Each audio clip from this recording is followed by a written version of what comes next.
Warren Buffett talks about investing in great businesses, and the first question you have to ask yourself when you hear that is, what does he mean by a great business?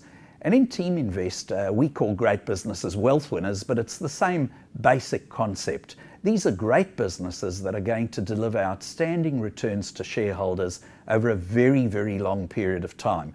And when I say a very, very long period of time, I mean absolute minimum 5 years, preferably 10 or longer. So that's what we mean by long time.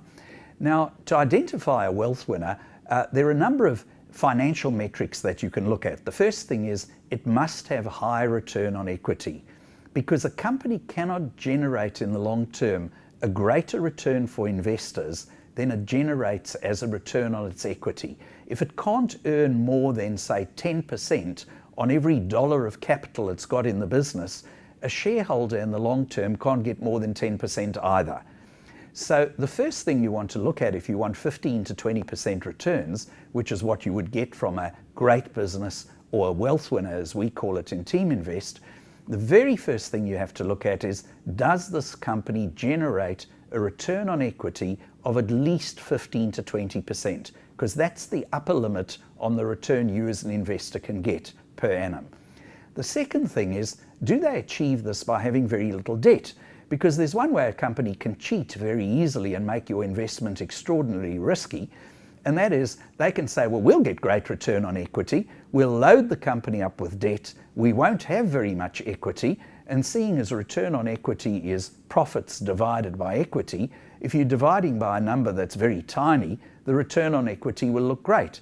And that was the method used by some of the great failures in the GFC, Babcock and Brown, ABC Learning, Allco Investments. Those were companies that had a tiny sliver of equity and a very large amount of debt. So their return on equity looked great, but of course it was unsustainable the moment something went wrong.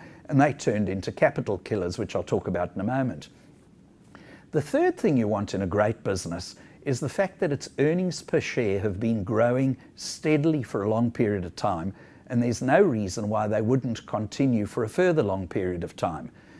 A question to ask yourself, and Buffett talks about this often, is, do I believe that there will be more need for this company's products or services in 5 and 10 years' time than there are today? And if the answer is no, I can't imagine the world would need any more of whatever this is in 5 or 10 years' time, then it's highly unlikely that company is going to turn into a wealth winner.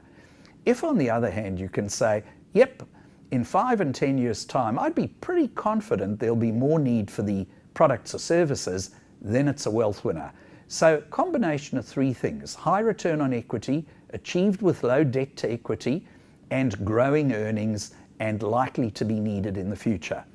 On the other side of the scale are the capital killers. Now, in between, the vast majority of businesses on the Australian Stock Exchange are mediocre.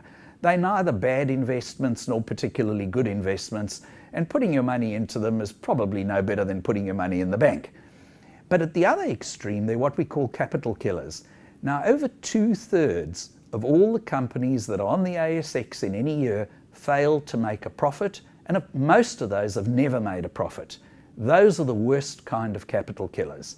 So roughly 2/3 of all the companies on the ASX are capital killers, because if they don't make a profit, you can't share in the profits, and the whole point of being a shareholder is to share in the profits made by the companies.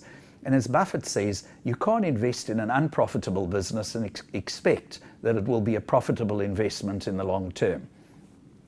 So number one, leave out all the companies that don't make a profit at all. The second kind of capital killers are slower capital killers, the ones whose return on equity is low, so you can't ever earn very much out of it, who can't grow their earnings, so inflation eats into your wealth.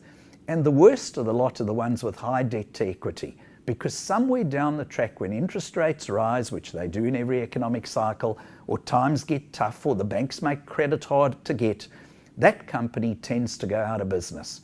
In the GFC, there were over 200 of the listed companies on the ASX that destroyed over 80% of their shareholders' equity, and about 800 that destroyed over 60% of their shareholders' equity. many of those actually went broke and lost 100% of their shareholders' equity.